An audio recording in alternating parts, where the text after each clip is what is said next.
Hello students. तो start करते हैं अपने सिलेबस के next topic cellular level of organization से।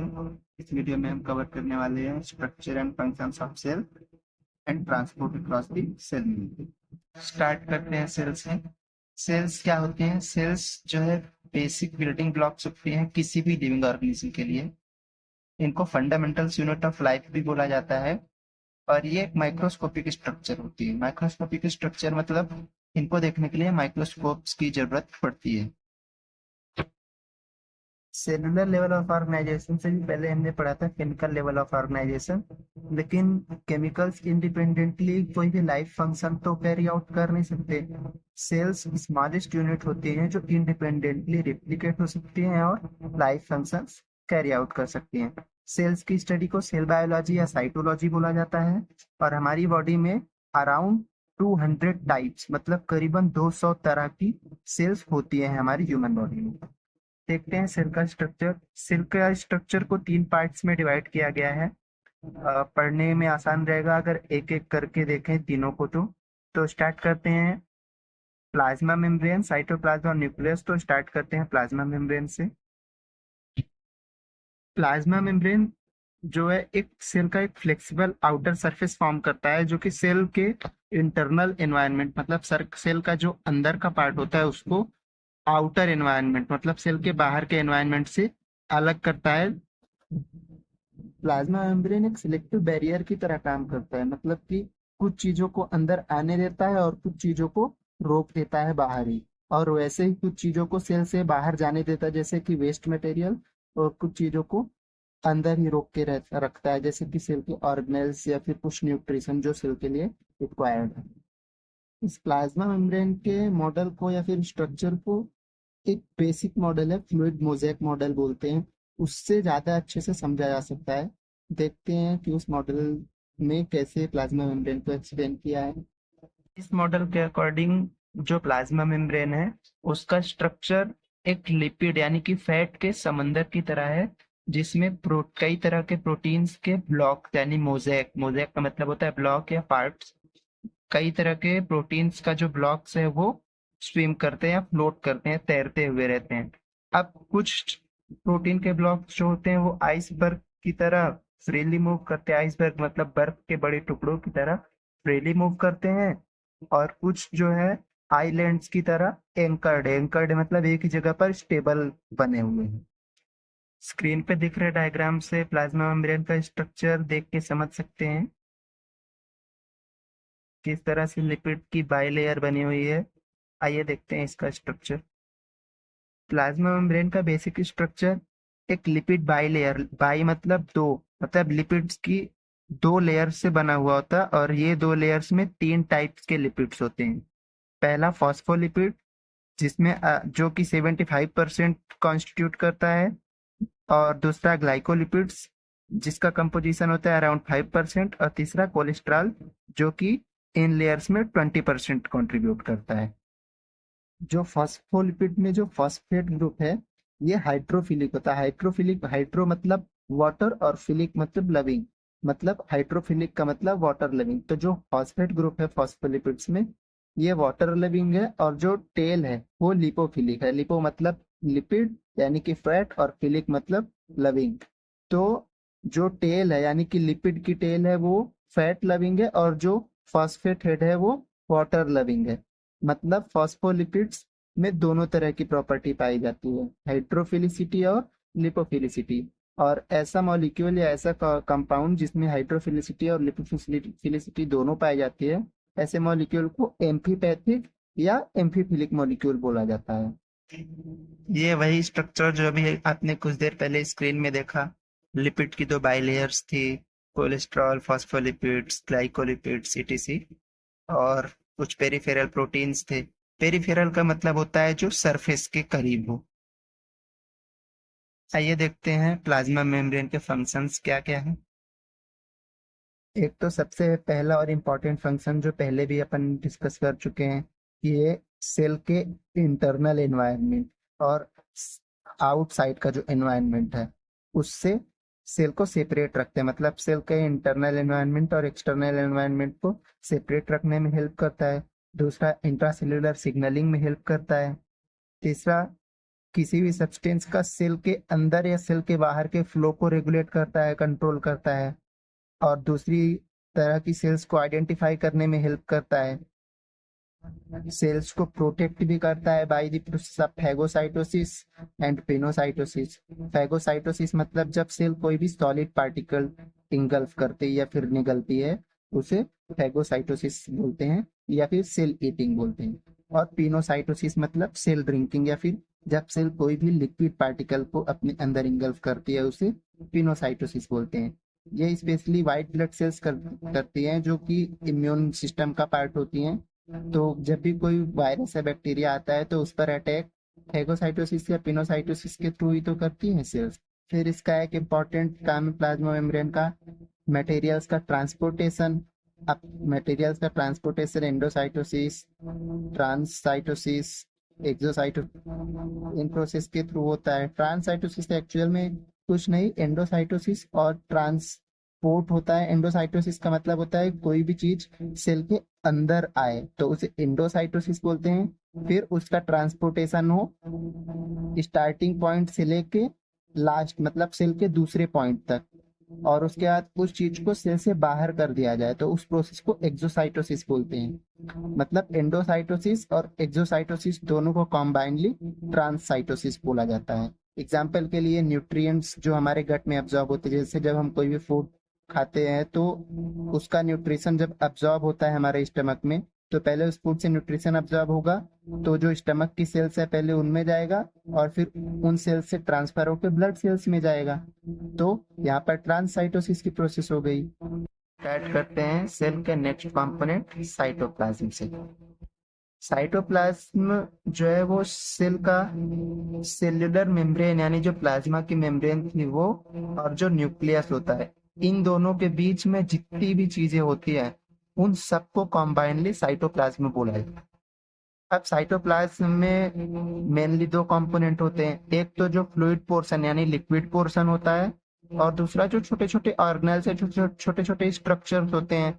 आपने सुने होंगे राइबोसोम्स, माइटोकॉन्ड्रिया, लाइसोसोम्स, इन सबको ऑर्गेनेल्स बोला जाता है। तो साइटोप्लाज्म में एक लिक्विड पोर्शन होता है जिसे साइटोसोल बोलते हैं। साइटो मतलब सेल और सोल मतलब सॉल्यूशन, मतलब सेल के अंदर जो लिक्विड सॉल्यूशन है। और दूसरा ऑर्गेनेल्स मतलब छोटे छोटे जो सेल के ऑर्गन्स बोल सकते हैं, सेल के अंदर जो छोटे छोटे पार्टिकल्स पार्ट्स होते हैं या स्ट्रक्चर्स होते हैं छोटे छोटे, उन्हें ऑर्गेनेल्स बोला जाता है। अब क्योंकि साइटोसोल का जो लिक्विड पोर्शन है वो सेल के अंदर है, इस वजह से इसको इंट्रासेल्यूलर फ्लूइड बोलते हैं। हमने पहले भी पढ़ा है इंट्रासेल्यूलर फ्लूइड मतलब जो सेल के अंदर हो। जो साइटोसोल होता है वो टोटल सेल का अराउंड 55% वॉल्यूम कवर करता है, मतलब कि एक सेल में 55% वॉल्यूम तो लिक्विड ही होता है। और इस साइटोसोल में भी 75 से 90% तक जो कंटेंट होता है वो वाटर का होता है, और बाकी का 10% अलग अलग कंपाउंड्स जो सस्पेंडेड या डिजॉल्व होते हैं उस वाटर में वो होते हैं। ये कंपोनेंट्स लिपिड्स हो सकते हैं, proteins, fatty acids, ions, glucose, amino acids, ATP etcetera, ये सारे कंपोनेंट्स हो सकते हैं। फिर कुछ वेस्ट मटेरियल्स भी हो सकते हैं। अब जो साइटोसोल होता है ये कई तरह की केमिकल रिएक्शंस यहाँ पर होती है, जैसे कि एक ग्लाइकोलाइसिस सबसे इंपॉर्टेंट केमिकल रिएक्शन होती है, जिसमें ग्लूकोज से एक एटीपी और एक दूसरा ग्लूकोज का मॉलिक्यूल प्रोड्यूस होता है, और इस दौरान एनर्जी रिलीज होती है जिससे बॉडी एनर्जी लेती है, मतलब सेल उस प्रोसेस का यूज करके एनर्जी का फॉर्मेशन करती है इन फॉर्म ऑफ एटीपी। ये ग्लाइकोलाइसिस साइकिल, क्रेब्स साइकिल, ये सब आगे नेक्स्ट सेमेस्टर में बायोकेमिस्ट्री में डिटेल में पढ़ेंगे। अब साइटोसोल से आगे बढ़ते हैं। ऑर्गेनेल्स। ऑर्गेनेल्स पढ़ने से पहले एक इम्पॉर्टेंट स्ट्रक्चर के बारे में पढ़ना जरूरी है। आप स्क्रीन पर देख रहे होंगे, इसे साइटोस्केलेटन बोला जाता है।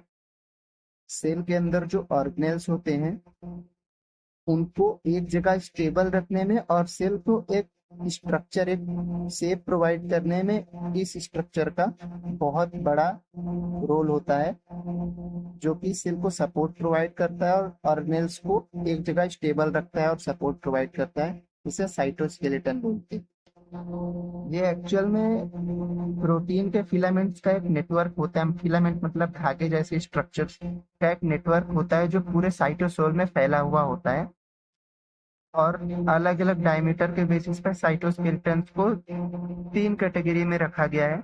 एक तो माइक्रोफिलामेंट्स, जो सबसे पतले फिलामेंट्स रहते हैं उनको माइक्रोफिलामेंट्स बोलते हैं, और ये 2 तरह के प्रोटीन से बने हुए थे, एक्टिन और मायोसिन। और ये सेल्स के एजेस पे मतलब किनारों पे प्रेजेंट होते हैं। फिर दूसरे आते हैं intermediate filament. Intermediate filaments microfilaments से तो थोड़ा ज्यादा मोटे होते हैं, लेकिन जो हमारे माइक्रोट्यूब्यूल्स है मतलब सबसे लार्ज वाले फिलामेंट्स उनसे पतले होते हैं, और ये सेल की हेल्प करते हैं मैकेनिकल स्ट्रेस बेयर करने में। फिर आते हैं माइक्रोट्यूब्यूल्स। ये सबसे बड़े साइटोस्केलेटन्स होते हैं, इनका डायमीटर सबसे ज्यादा होता है और ये सबसे मोटे होते हैं, और ये जो है ट्यूबुलिन प्रोटीन से बने हुए होते हैं। और ये एक ऑर्गेनेल जिसका नाम सेंट्रोसोम है उसमें बनते हैं। देखते हैं साइटोस्केलेटन के फंक्शंस। पहला फंक्शन तो यही है कि ऑर्गेनेल्स के मूवमेंट में, सपोर्ट में और सेल डिवीजन के टाइम पे पूरी सेल को जैसे फैगोसाइटोसिस होता है तो उस टाइम पे सेल का मूवमेंट कराना, सेल को दूसरे पार्टिकल को इंगल्फ करने में हेल्प करना, ये सारे काम होते हैं साइटोस्केलेटन के। और दूसरा, ये एक स्कैफोल्ड की तरह काम करता है। स्कैफोल्ड का मतलब होता है जो आउटर सपोर्ट। आप ये स्क्रीन पर जो स्ट्रक्चर देख रहे हैं, जैसे जब कोई बिल्डिंग बनती है तो ऐसा स्ट्रक्चर बनाते हैं ना, ताकि प्लास्टर वगैरह कर सके बिल्डिंग में, इसको स्कैफोल्ड बोलते हैं। तो ये एक स्कैफोल्ड की तरह काम करता है ताकि सेल के कंटेंट्स को एक अच्छे से ऑर्गेनाइज कर सके और उन सेल का एक डेफिनेट शेप बन सके। अब स्टार्ट करते हैं ऑर्गेनेल्स से। ऑर्गेनेल्स मतलब वही जो छोटे छोटे स्पेशलाइज्ड स्ट्रक्चर्स होते हैं सेल के अंदर, जो कि हर एक ऑर्गेनेल का अपना स्पेसिफिक फंक्शन होता है सेल की ग्रोथ में, मेंटेनेंस में और रिप्रोडक्शन में। सबसे पहले ऑर्गेनेल से चलते हैं सेंट्रोसोम। अभी हमने इसका जिक्र किया था जब साइटोस्केलेटन में माइक्रोट्यूब्यूल्स पढ़ रहे थे, तब कि सेंट्रोसोम में ही माइक्रोट्यूब्यूल्स बनते हैं। ये न्यूक्लियस के पास मतलब सिचुएटेड होता है सेंट्रोसोम। अब सेंट्रोसोम 2 कंपोनेंट से मिलके बना है। पहला तो सेंट्रियोल्स का 2 पेयर और दूसरा पेरिसेंट्रियोल।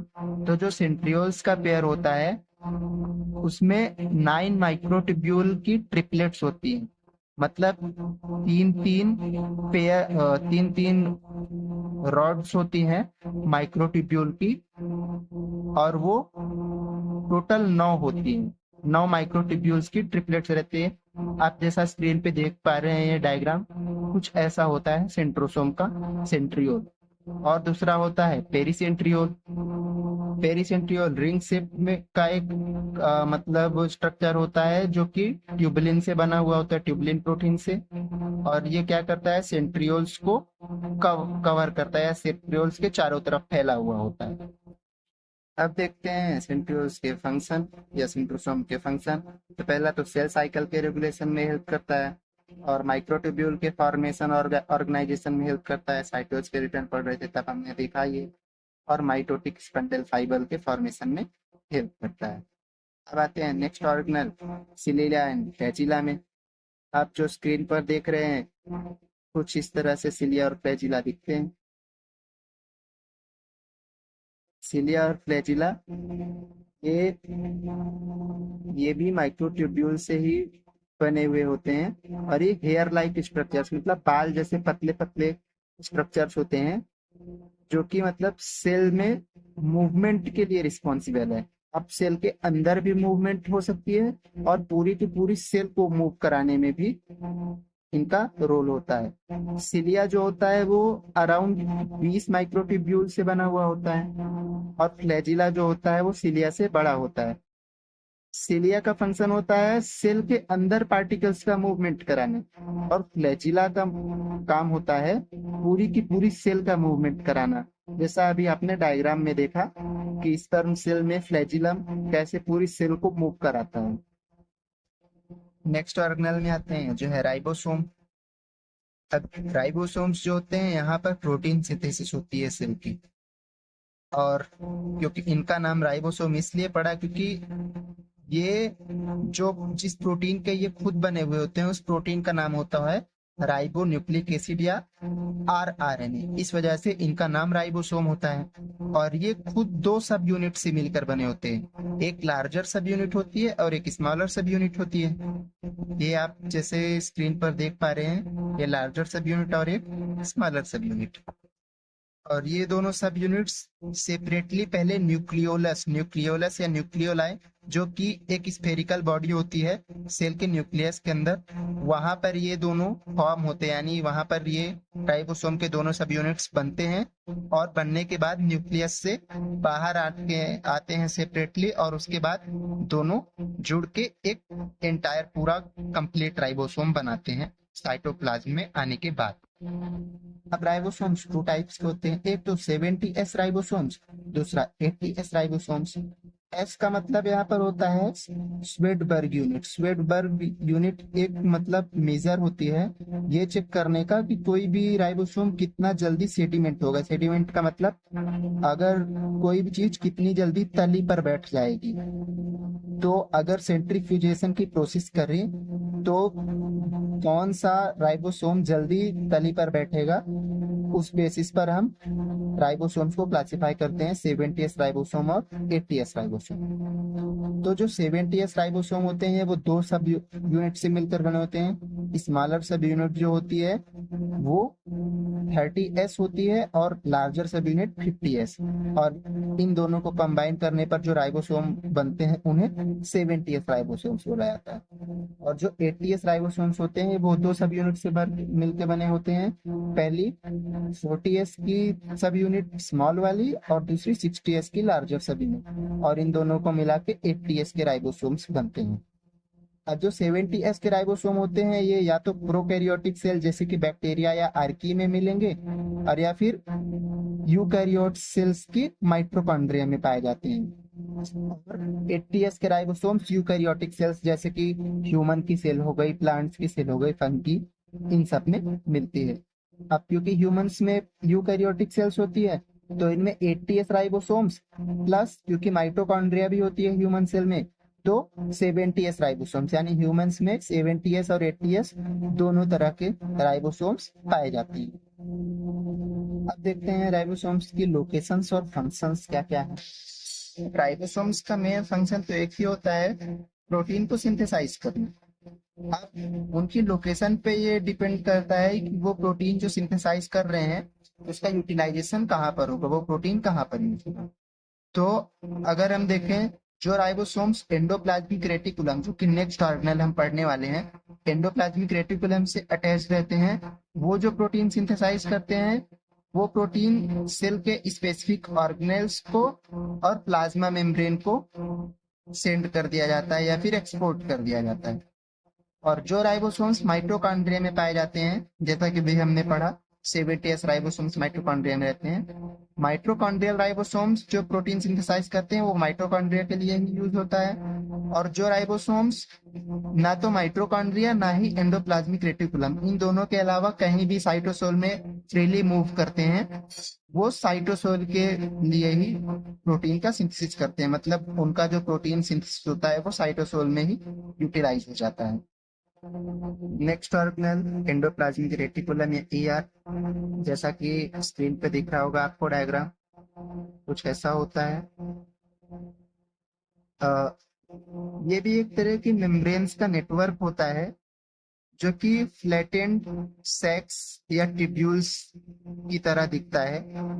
अब ये इसके टाइप पे डिपेंड करता है कि ये फ्लैटेंड सैक्स की तरह रहेगा या फिर ट्यूब्यूल्स की तरह इसका स्ट्रक्चर रहेगा, क्योंकि एंडोप्लाज्मिक रेटिकुलम दो टाइप के होते हैं, एक होता है रफ एंडोप्लाज्मिक रेटिकुलम और दूसरा होता है स्मूथ एंडोप्लाज्मिक रेटिकुलम। जो रफ एंडोप्लाज्मिक रेटिकुलम होता है वो फ्लैटेंड सेक्स की तरह होते हैं, मतलब फोल्डेड रहते हैं, और इनसे राइबोसोम्स अटैच रहते हैं, जैसा कि अभी हमने पढ़ा ऊपर राइबोसोम्स की लोकेशन में। और दूसरे होते हैं smooth endoplasmic reticulum. Smooth endoplasmic reticulum का शेप ट्यूबुलर होता है, जैसा अभी आपने डायग्राम में देखा ही था, और इनमें राइबोसोम्स नहीं होते हैं। इनके फंक्शंस देखते हैं। Smooth endoplasmic reticulum fatty acids, steroids जैसे एस्ट्रोजन, टेस्टोस्टेरोन सिंथेसाइज करते हैं, ड्रग्स का डिटॉक्सिफिकेशन करते हैं और हार्मफुल सब्सटेंसेस का डिटॉक्सिफिकेशन करते हैं, और कैल्शियम आयंस को स्टोर करते हैं, रिलीज करते हैं, जिसकी वजह से मसल में कॉन्ट्रैक्शन होता है और बॉडी पार्ट्स मूव कर पाते हैं। और रफ एंडोप्लाज्मिक रेटिकुलम में ग्लाइकोप्रोटीन सिंथेसाइज होता है, फॉस्फोलिपिड सिंथेसाइज होता है, जो कि बाद में सेल को और सेल के ऑर्गेनेल्स को तरह तरह के और प्लाज्मा मेम्ब्रेन को सप्लाई कर दिया जाता है, और कुछ सिक्रेट कर दिया जाता है एक्सोसाइटोसिस की प्रोसेस के दौरान। हमने प्लाज्मा मेम्ब्रेन का स्ट्रक्चर तो पढ़ा ही था, जिसमें ग्लाइकोलिपिड्स फॉस्फोलिपिड्स थे। तो ये फॉस्फोलिपिड्स यहीं से बन के तो जाते हैं वहां पर प्लाज्मा मेम्ब्रेन में। अब आते हैं नेक्स्ट ऑर्गेनेल गोल्जी कॉम्प्लेक्स में। कुछ ऐसा दिखता है गोल्जी कॉम्प्लेक्स, स्क्रीन पे दिख रहा होगा आपको डायग्राम। गोल्जी कॉम्प्लेक्स जो होता है ये 3 से 20 सिस्टर्नी से मिलके बना होता है। सिस्टर्नी मतलब कैविटीज, या फिर ये समझ लो जैसे कटोरी होती है छोटी सी। और जो प्रोटीन राइबोसोम सिंथेसाइज करते हैं, जो एंडोप्लाज्मिक रेटिकुलम से अटैच रहते हैं राइबोसोम, और प्रोटीन सिंथेसाइज करते हैं, वो प्रोटीन सबसे पहले गोल्जी कॉम्प्लेक्स के पास ही आते हैं। सपोज अगर आपको कुछ भी खाना है तो खाने के लिए आप बर्तन में लोगे ना, तो ये गोल्जी कॉम्प्लेक्स सपोज बर्तन प्रोवाइड करता है। ये जो सिस्टर्नी रहती है ये कर्व्ड रहती हैं, जिससे कप लाइक इनका स्ट्रक्चर बन जाता है, और उसी के अंदर वो राइबोसोम्स जो है प्रोटीन अपना इनको देते हैं, और ये प्रोटीन उसी कप लाइक स्ट्रक्चर पे पैक करके और ये गोल्जी कॉम्प्लेक्स प्रोटीन सप्लाई करता है सेल के दूसरे ऑर्गेनेल्स को। अब सेल्स में कई तरह, कई ज्यादा मतलब कई तरह बोल रहा हूँ, सेल्स में कई सारे गोल्जी कॉम्प्लेक्सेस हो सकते हैं। अब इसके फंक्शंस देख लेते हैं। जो प्रोटीन्स रिसीव होते हैं राइबोसोम्स से, उन प्रोटीन्स को ये मॉडिफाई करता है, सॉर्टिंग करता है, मतलब उनको छांट के अलग करता है कि कौन सा प्रोटीन किस टाइप का है, पैकेजिंग करता है और ट्रांसपोर्ट करता है उनको। और क्योंकि वो जो बर्तन का काम कर रहे हैं सिस्टर्नी या सैक, वो क्या करते हैं, वो प्रोटीन्स को ले जाके एक्सोसाइटोसिस, एक्सोसाइटोसिस जैसा पहले ही बताया कि कोई भी चीज अगर सेल से बाहर जा रही है तो उस सिस्टर्नी से कोई भी चीज बाहर जाएगी तो उस प्रोसेस को एक्सोसाइटोसिस बोलेंगे। तो एक्सोसाइटोसिस प्रोसेस के जरिए वो प्रोटीन्स डिस्चार्ज करती है दूसरे ऑर्गेनेल्स को। और ट्रांसपोर्ट वेसिकल्स यानी ट्रांसपोर्ट करने वाली सिस्टर्नी का भी फॉर्मेशन करती है, जो कि प्रोटीन्स दूसरे ऑर्गेनेल्स तक लेके जाते हैं, जैसे कि लाइसोसोम्स। अब आते हैं नेक्स्ट ऑर्गेनेल में, जिसका नाम है लाइसोसोम। इसका नाम 10th 12th में तो खूब ही सुना होगा, सुसाइड बैग के नाम से इसको जाना जाता है। अभी ऊपर ही हमने पढ़ा कि ये वेसिकल्स होते हैं, मतलब वेसिकल का मतलब वही छोटे से कप जैसा स्ट्रक्चर जो कि मेम्ब्रेन से ढका हुआ होता है और गोल्जी कॉम्प्लेक्स में ही बनता है। अब इसमें कम से कम 60 तरह के हाइड्रोलाइटिक एंजाइम्स होते हैं, जो कि कई तरह के केमिकल मॉलिक्यूल्स को ब्रेक कर सकते हैं। सेल के अंदर साइटोसोल का जो पीएच होता है वो 7 होता है, लेकिन गोल्जी कॉम्प्लेक्स से बना हुआ ये लाइसोसोम, इसके अंदर का पीएच अराउंड 5 होता है, मतलब करीब 100x मतलब 100 गुना तेज होता है ये साइटोसोल के पीएच से। ये लाइसोसोम क्या करते हैं, लाइसोसोम के जो एंजाइम होते हैं वो टूटी फूटी या फिर पुरानी डैमेज्ड सेल्स के स्ट्रक्चर्स को या फिर ऑर्गेनेल्स को क्या करते हैं, डाइजेस्ट कर देते हैं, और इस डाइजेशन की प्रोसेस को ही ऑटोफेजी बोला जाता है। और कभी कभी ये एंजाइम पूरी की पूरी सेल को भी खत्म कर सकते हैं। इस प्रोसेस को ऑटोलाइसिस बोलते हैं। ऑटो मतलब सेल्फ, लाइसिस मतलब ब्रेक डाउन, मतलब खुद का ही ब्रेक डाउन कर ले, खुद के ही पैर पे कुल्हाड़ी मार ले। इसी वजह से इनको सुसाइडल बैग्स भी बोला जाता है। आइए देखते हैं इनके फंक्शंस। पहला तो ऑटोफेजी, वही सेल्स में डैमेज पार्टिकल्स या फिर डैमेज्ड ऑर्गन्स ऑर्गेनेल्स को डाइजेस्ट करना, ऑटोफेजी। ऑटोलाइसिस, अगर सेल ज्यादा डैमेज हो गई है तो लाइसोसोम बस्ट होकर पूरी सेल को ही खत्म कर देता है ताकि ज्यादा इन्फेक्शन ना हो, तो autolysis. Extra cellular digestion, cell के बाहर से कोई भी पार्टिकल आता है जो हार्मफुल होता है उसको भी डाइजेस्ट करता है, और सेल के अंदर कोई भी चीज अगर आ रही है जो कि सेल के लिए हार्मफुल है उसको डाइजेस्ट करता है। तो एंडोसाइटोसिस के थ्रू अगर कोई भी चीज आ रही है अंदर, उसको डाइजेस्ट करने के बाद उस चीज को जो वेस्ट मटेरियल बचेगा उसको सेल के बाहर भी तो भेजना है, वो काम भी यही करता है। नेक्स्ट ऑर्गेनेल है पेरोक्सिसोम्स। ये भी लाइसोसोम्स की तरह ही होते हैं, इनको माइक्रो बॉडीज भी बोला जाता है, और इनके अंदर भी लाइसोसोम की तरह ऑक्सीडेज एंजाइम पाए जाते हैं। अगर पेरोक्सिसोम्स ना हो तो बॉडी में कई तरह के मेटाबोलाइट्स रहेंगे जो कि सेल की डेथ कॉज कर सकते हैं। इस वजह से पेरोक्सिसोम्स उन हार्मफुल मेटाबोलाइट्स को ऑक्सीडाइज कर देते हैं, जिसकी वजह से वो मेटाबोलाइट्स इनएक्टिव हो जाते हैं, और पेरोक्सिसोम्स खुद को रेप्लिकेट करके नए पेरोक्सिसोम्स भी फॉर्म कर सकते हैं। फिर आते हैं प्रोटियोसोम्स। ये बैरल शेप्ड होते हैं कुछ इस तरह से, जैसा कि स्क्रीन पे दिख रहा होगा इस तरह का शेप होता है इनका। बैरल शेप्ड छोटे छोटे स्ट्रक्चर्स होते हैं जो कि अननेसेसरी प्रोटीन्स या डैमेज्ड या फॉल्टी प्रोटीन्स को क्या करते हैं, डाइजेस्ट कर देते हैं, डिस्ट्रक्ट कर देते हैं।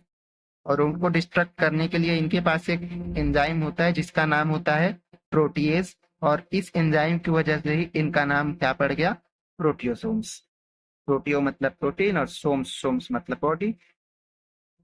नेक्स्ट और सबसे फेमस ऑर्गेनेल माइटोकॉन्ड्रिया।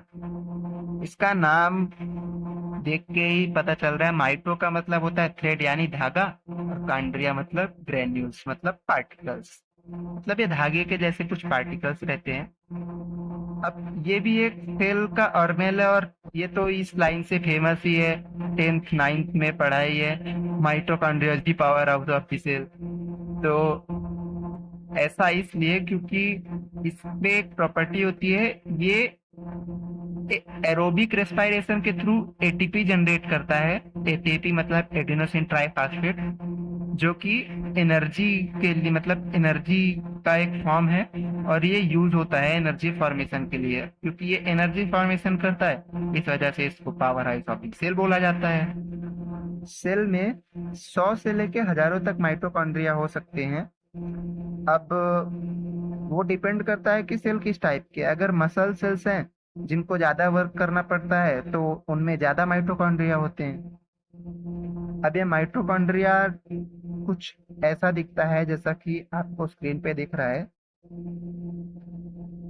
इस पे एक आउटर लेयर होती है, एक इनर लेयर होती है, और बीच में एक छोटी सी कैविटी होती है जहां पर लिक्विड भरा हुआ होता है, और ये मेम्ब्रेन्स प्लाज्मा मेम्ब्रेन की तरह ही होती है। जो अंदर वाली माइटोकॉन्ड्रिया की मेम्ब्रेन होती है वो कई तरह के फोल्ड्स से बनी होती है, मतलब उसमें बहुत सारे फोल्ड्स रहते हैं, मुड़ी हुई होती है वो एकदम से। उन फोल्ड्स को क्रिस्टी बोला जाता है, और बीच में जो कैविटी होती है जहां पर लिक्विड भरा हुआ होता है, और अंदर वाला जो पार्ट है उसे माइटोकॉन्ड्रियल मैट्रिक्स बोला जाता है। फंक्शन देख लेते हैं माइटोकॉन्ड्रिया का। एक तो एटीपी जनरेट करता है एरोबिक रेस्पिरेशन के थ्रू, दूसरा एपोप्टोसिस में रोल प्ले करता है। एपोप्टोसिस मतलब प्रोग्राम्ड सेल डेथ बोलते हैं इसको, मतलब सेल को कब खत्म होना है। अब ऑर्गेनेल्स तो हो गए, अब चलते हैं सेल के लास्ट पार्ट न्यूक्लियस की तरफ। न्यूक्लियस ये एक स्फेरिकल या ओवल शेप का स्ट्रक्चर होता है जो कि सेल का सबसे इंपॉर्टेंट पार्ट होता है। अब कुछ सेल्स में तो सिंगल न्यूक्लियस होता है, और कुछ में तो न्यूक्लियस होता ही नहीं, जैसे कि मैच्योर्ड रेड ब्लड सेल्स में न्यूक्लियस नहीं होता। और वहीं पर कुछ सेल्स में तो कई सारे न्यूक्लियस होते हैं। जैसे कि मसल सेल्स। अब न्यूक्लियस के बाहर की जो सबसे बाहरी लेयर होती है वो न्यूक्लियर एनवलप बोलते हैं उसे। ये न्यूक्लियर एनवलप एक डबल मेम्ब्रेन होती है लिपिड की बाइलेयर जैसी प्लाज्मा मेम्ब्रेन की, और ये न्यूक्लियस को साइटोप्लाज्म से सेपरेट रखती है। अब इस मेम्ब्रेन में कई तरह के पोर्स प्रेजेंट होते हैं, उन्हें न्यूक्लियर पोर्स बोला जाता है, और ये मटेरियल्स का अंदर आने और जाने, मतलब न्यूक्लियस के अंदर मटेरियल्स के फ्लो को रेगुलेट करते हैं कि कौन सा मटेरियल न्यूक्लियस के अंदर जाएगा या नहीं जाएगा, या फिर कौन सा मटेरियल न्यूक्लियस से बाहर आएगा। अब न्यूक्लियस के अंदर अपन पहले भी पढ़ चुके हैं राइबोसोम्स के बारे में कि राइबोसोम्स न्यूक्लियोलस में बनते हैं। न्यूक्लियोलस न्यूक्लियोलाई का ही प्लूरल फॉर्म था। न्यूक्लियोलाई या न्यूक्लियोलस एक ही चीज होते हैं। तो न्यूक्लियोलस के अंदर, न्यूक्लियोलस सिंगल फॉर्म था, सॉरी, न्यूक्लियोलाई प्लूरल फॉर्म है। तो न्यूक्लियस के अंदर न्यूक्लियोलाई होती है और इस न्यूक्लियोलाई में ही राइबोसोम्स बनते हैं। फंक्शंस देख लेते हैं। पहला तो सेल का स्ट्रक्चर कंट्रोल करता है और राइबोसोम्स बनते हैं न्यूक्लियोलाई में, और सेल की एक्टिविटीज को डायरेक्ट करता है, मतलब सेल में कौन सी एक्टिविटीज होंगी कौन सी नहीं, सेल को कैसे रेगुलेट करता है, वो सारी चीजें न्यूक्लियस देखता है। यहाँ पर अपना सेल का स्ट्रक्चर और फंक्शन खत्म हुआ। ये कुछ ऐसा दिखता है न्यूक्लियस। स्टार्ट करते हैं अपने नेक्स्ट टॉपिक से, transport across the cell membrane और प्लाज्मा मेम्ब्रेन। अब ट्रांसपोर्ट जो है मटेरियल्स का, प्लाज्मा मेम्ब्रेन के बाहर और अंदर होना इम्पोर्टेंट तो है ही। ये कुछ बताने जैसा है नहीं, क्योंकि सपोज अगर हम एक रूम के अंदर है तो अब खाने पीने की चीजें कोई बाहर लेके आए और फिर हमको वॉशरूम जाना है तो रूम से बाहर जाना है, तो उसके लिए रूम से अंदर बाहर तो करना पड़ेगा ना। उसके थ्रू ही तो हम अपनी जो चीजें हैं, अपनी जरूरतें हैं, वो पूरी कर सकें। तो वैसे ही सेल को भी सरवाइव करने के लिए ट्रांसपोर्टेशन की जरूरत तो पड़ती है। अब सेल्स में मेटाबॉलिक रिएक्शंस होते हैं, कुछ सब्सटेंसेस सेल के बाहर आते हैं, सेल के वेस्ट प्रोडक्ट सेल के बाहर जाते हैं। तो इन सब प्रोसेस को कैसे किया जा सकता है? एक ही मीडियम है, ट्रांसपोर्टेशन। तो यही हम देखने वाले हैं इसमें कि क्या होता है ट्रांसपोर्टेशन। ट्रांसपोर्टेशन का सिंपल मतलब होता है movement of any substance across the cellular membrane, मतलब सेलुलर मेम्ब्रेन को क्रॉस करके कोई भी चीज आए या जाए, इस प्रोसेस को ट्रांसपोर्टेशन बोलते हैं।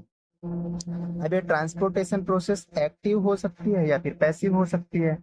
ये इस चीज पे डिपेंड करता है कि उसमें एनर्जी की जरूरत है या नहीं। अगर एनर्जी लग रही है उस ट्रांसपोर्टेशन प्रोसेस के लिए सेल, तो उसे एक्टिव ट्रांसपोर्ट बोलते हैं, और अगर एक्स्ट्रा एनर्जी नहीं लगानी पड़ रही है सेल को उस प्रोसेस के लिए तो उसे पैसिव ट्रांसपोर्ट बोलते हैं। ऐड करते हैं पैसिव ट्रांसपोर्ट से। पैसिव ट्रांसपोर्ट, पैसिव जैसे वर्ड बोल रहा है, पैसिव मतलब पास होना, मतलब कोई भी चीज अपने आप पास हो स्पॉन्टेनियसली अपने आप, तो उसे पैसिव ट्रांसपोर्ट बोलते हैं। इसमें कोई अलग से एनर्जी नहीं लगती। तो पैसिव ट्रांसपोर्ट एक फेनोमेना के थ्रू होती है जिसका नाम होता है डिफ्यूजन। आपने पहले भी पढ़ा होगा साइंस में डिफ्यूजन क्या होता है। चलिए एक बार रिकॉल कर लेते हैं। डिफ्यूजन एक ऐसी प्रोसेस होती है जिसमें पार्टिकल्स का मूवमेंट हायर कंसंट्रेशन से लोअर कंसंट्रेशन की तरफ होता है। मतलब कि जहां पर उस चीज का एबंडेंस है, जहां पर वो चीज ज्यादा अमाउंट में है, वहां से उसका मूवमेंट होगा टूवर्ड्स की लोअर कंसंट्रेशन, मतलब जहां पर उसका अमाउंट कम है। इस प्रोसेस को डिफ्यूजन बोलते हैं। और ये प्रोसेस तब तक होती है जब तक इक्विलिब्रियम अचीव नहीं हो जाता, मतलब कि दोनों स्पॉट्स पर जब तक सेम अमाउंट ना हो जाए, मतलब टोटल इक्वल ना हो जाए, तब तक ये प्रोसेस कंप्लीट नहीं होती।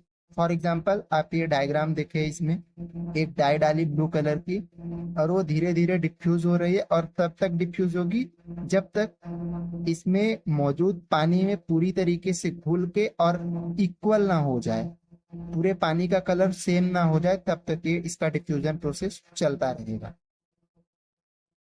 देखते हैं फैक्टर्स अफेक्टिंग डिफ्यूजन। पहला फैक्टर है टेम्परेचर। जितना ज्यादा टेम्परेचर होगा उतना ज्यादा डिफ्यूजन का रेट होगा। दूसरा है डिफ्यूजिंग पार्टिकल्स का साइज या मास। तो जो पार्टिकल्स डिफ्यूज हो रहे हैं, ऑब्वियस सी बात है, अगर कोई बड़े साइज का पार्टिकल है तो उसको मूव करने में टाइम लगता है। तो जितना बड़ा साइज रहेगा पार्टिकल का तो डिफ्यूजन उतना ही स्लो होगा। फिर डिफ्यूजन की डिस्टेंस, ये भी सिंपल है। जितना ज्यादा डिस्टेंस होगी डिफ्यूजन की प्रोसेस उतना ही ज्यादा टाइम लगाएगी। फिर सरफेस एरिया, तो जितना ज्यादा सरफेस एरिया अवेलेबल रहेगा डिफ्यूजन के लिए डिफ्यूजन की प्रोसेस उतनी ही फास्ट होगी। अब देखते हैं टाइप्स ऑफ डिफ्यूजन। ये डायग्राम एक बार देख लें आप स्क्रीन पर। एक है सिंपल डिफ्यूजन, एक है फैसिलिटेटेड डिफ्यूजन और एक है फैसिलिटेटेड डिफ्यूजन के अंदर ही दो टाइप्स हैं, चैनल मीडिएटेड और कैरियर मीडिएटेड।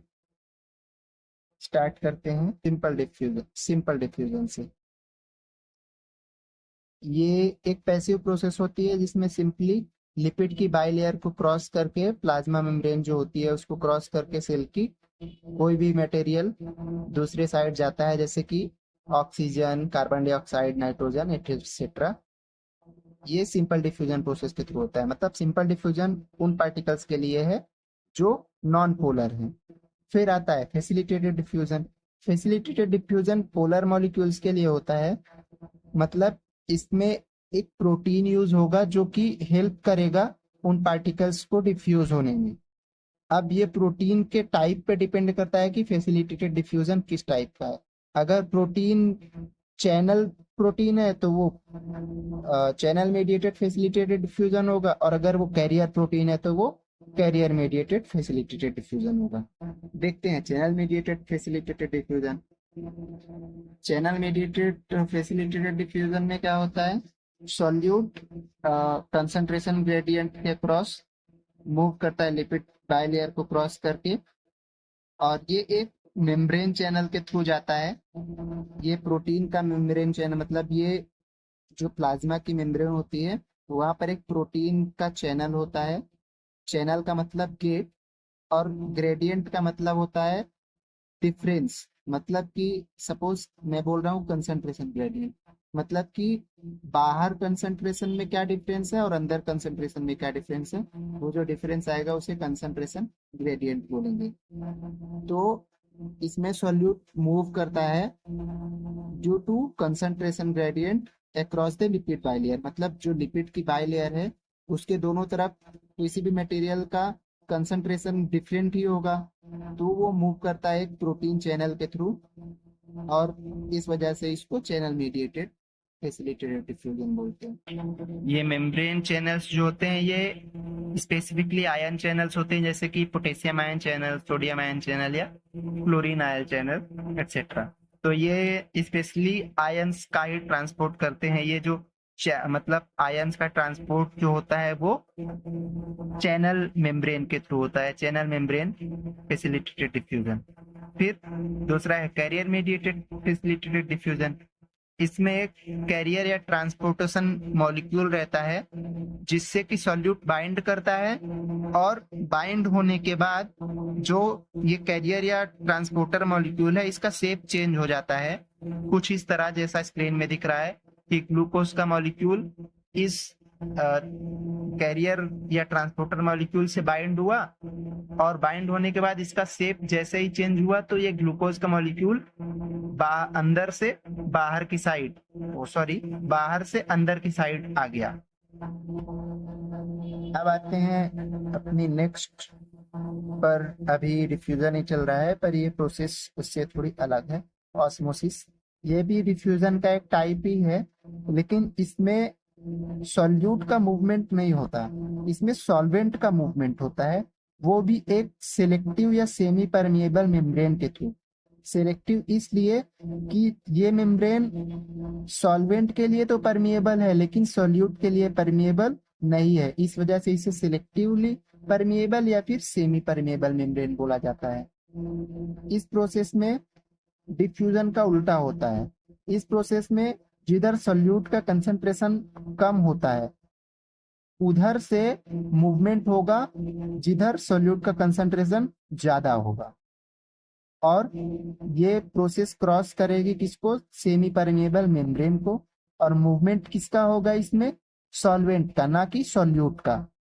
मतलब सॉल्वेंट का मूवमेंट जिधर सोल्यूट का कंसंट्रेशन कम है वहां से जिधर सोल्यूट का कंसंट्रेशन ज्यादा है उधर की तरफ होता है ऑस्मोसिस में। जैसा कि मैंने पहले ही बताया कि ये मेम्ब्रेन सिर्फ सॉल्यूट के लिए इम्परमिएबल है, सॉल्वेंट के लिए ये परमिएबल है। मतलब सॉल्वेंट इसको क्रॉस कर सकता है, सॉल्यूट क्रॉस नहीं कर पाता है, और मूवमेंट भी इसमें सॉल्वेंट का ही होता है। और इस इम्परमिएबल सॉल्यूट के लिए ये मेम्ब्रेन इम्परमिएबल है, इस वजह से ये जो सॉल्यूट होता है ये एक तरह का फोर्स एक्सर्ट करता है, फोर्स लगाता है, जिसे ऑस्मोटिक प्रेशर बोला जाता है। जितने ज्यादा सॉल्यूट पार्टिकल्स होंगे ऑस्मोटिक प्रेशर उतना ही ज्यादा होगा। कोई भी दो सॉल्यूशन जिनका ऑस्मोटिक प्रेशर सेम होता है उन्हें आइसोटोनिक सॉल्यूशंस बोलते हैं। हमारे बॉडी फ्लूइड के रेफरेंस में अगर देखा जाए तो कोई भी ऐसा सॉल्यूशन जिसका ऑस्मोटिक प्रेशर सेम हो हमारी बॉडी फ्लूइड से, तो उस सॉल्यूशन को आइसोटोनिक सॉल्यूशन बोला जाएगा। For example 0.9% weight by volume solution sodium chloride यानी कि नमक का जो टेबल सॉल्ट होता है उसका सॉल्यूशन 0.9% वेट बाय वॉल्यूम, मतलब कि 9 ग्राम नमक 1 लीटर पानी में डिजोल्व करें तो जो सॉल्यूशन बनेगा वो आइसोटोनिक सॉल्यूशन होगा। मतलब उसका ऑस्मोटिक प्रेशर उतना ही होगा जितना हमारी बॉडी के फ्लूइड्स जैसे ब्लड या फिर हमारे टिश्यू मतलब आंसू इनका होता है। ऐसे सॉल्यूशंस जिनका ऑस्मोटिक प्रेशर हमारे बॉडी फ्लूइड के ऑस्मोटिक प्रेशर से ज्यादा होता है उन्हें हाइपरटोनिक सॉल्यूशंस बोलते हैं। एग्जाम्पल के लिए 1% या 2% का सोडियम क्लोराइड सॉल्यूशन। और ऐसे सॉल्यूशंस जिनका ऑस्मोटिक प्रेशर हमारे बॉडी के फ्लूइड के ऑस्मोटिक प्रेशर से कम होता है उन्हें हाइपोटोनिक सॉल्यूशंस बोलते हैं। फॉर एग्जाम्पल 0.5% सोडियम क्लोराइड का सॉल्यूशन।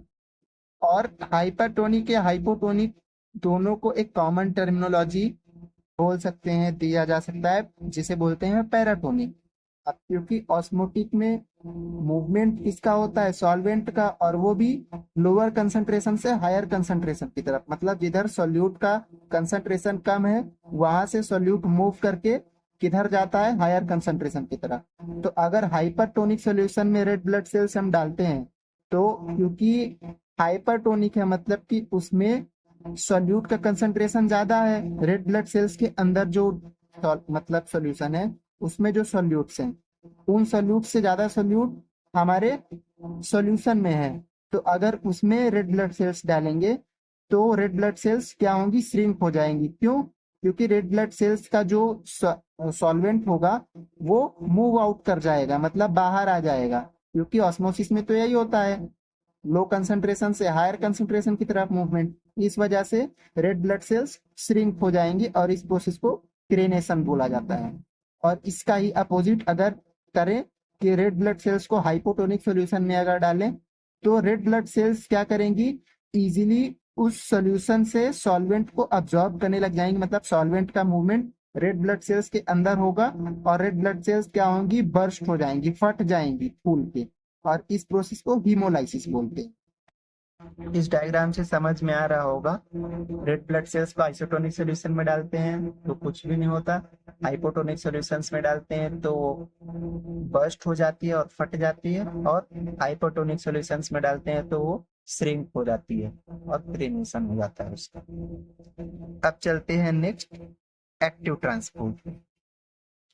एक्टिव ट्रांसपोर्ट, अब इस प्रोसेस को एक्टिव ट्रांसपोर्ट इसलिए बोलते हैं क्योंकि इसमें एक्स्ट्रा एनर्जी लग रही है। मतलब सेल को एनर्जी का यूज करना पड़ रहा है किसी भी मटेरियल को सेल के अंदर या बाहर करने के लिए।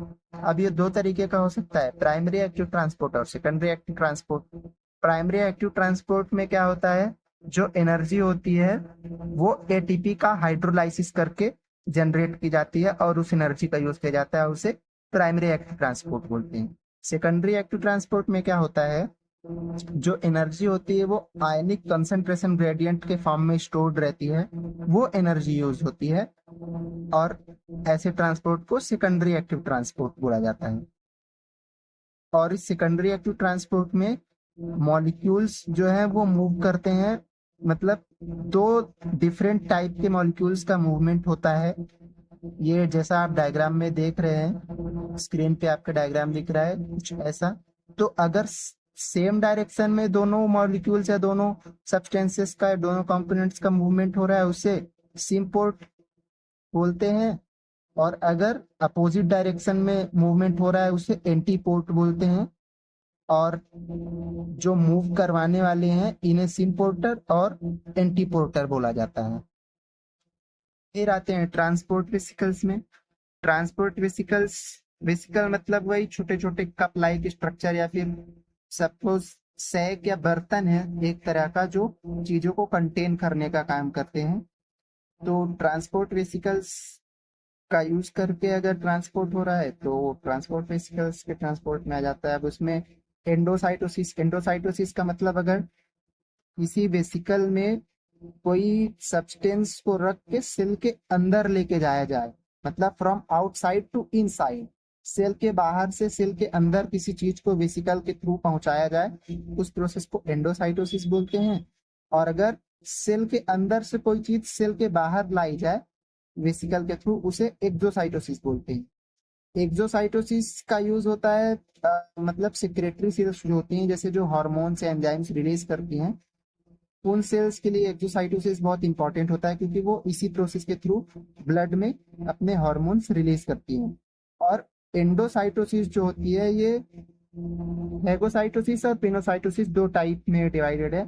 फेगोसाइटोसिस का मतलब होता है, हम पहले भी पढ़ चुके हैं, कि सेल अगर कोई सॉलिड पार्टिकल अगर इंगल्फ कर दे, उसे फेगोसाइटोसिस बोलते हैं, या सेल ईटिंग बोलते हैं, जैसे कि बैक्टीरिया या वायरस की इंगल्फिंग। और अगर सेल कोई लिक्विड पार्टिकल इंगल्फ कर रही है या लिक्विड पार्टिकल इंटेक कर रही है अंदर, तो उसे सेल ड्रिंकिंग या पिनोसाइटोसिस बोला जाता है। पिनो मतलब पीना, मतलब ड्रिंकिंग। आज का यहीं पर खत्म होता है। अब नेक्स्ट वीडियो में कवर करेंगे सेल डिवीजन, सेल जंक्शन और general principles of cell communication. इस वीडियो के नोट्स आपको डिस्क्रिप्शन में लिंक मिल जाएगा टेलीग्राम चैनल पे, वहाँ पर इस वीडियो के नोट्स आपको मिल जाएंगे।